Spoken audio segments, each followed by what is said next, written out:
1832 was normal at first for the Chinese and British as they casually commenced their day-to-day trading. They continued their routine of trading tea, silk, and porcelain to the British for silver, and only silver, which was ultimately donated to the Chinese government. Unfortunately, Britain's supply became lower and lower as they purchased more and more goods. They reluctantly began canceling the shipments being sent to them to preserve their finances. The British faced the dilemma and began pondering a way to solve it. They finally decided to turn to selling something to the Chinese, a drug at that. Opium, an Indian drug that was used as pain medicine in the past. Having found a new solution to their problem, the British offered the newly found opium to the Chinese, with plenty to share. The Chinese decided to try it, and soon much of their country had become addicted to it.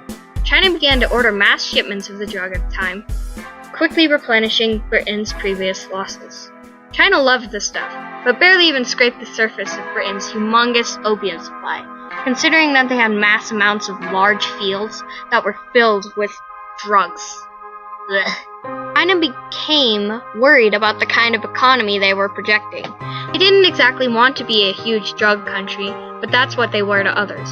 So, they began slowly cutting down on the shipments of opium. Slowly but surely, the distribution of the drugs came to a stop.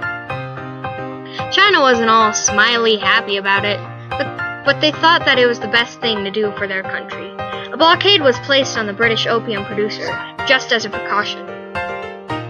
Britain greedily refused to stop their miraculous flow of money, so they went against China's word and snuck the drugs and themselves into China. Soon, local opium stands were set up all across China, where opium was illegally sold to citizens, while also stealthily hiding themselves from the government. Somehow, information of the stands were leaked to the Chinese government, which was not a good thing for the British. They panicked and began to retreat, but this wasn't until the government had proclaimed war on Britain. So war broke out that very same year. Several battles were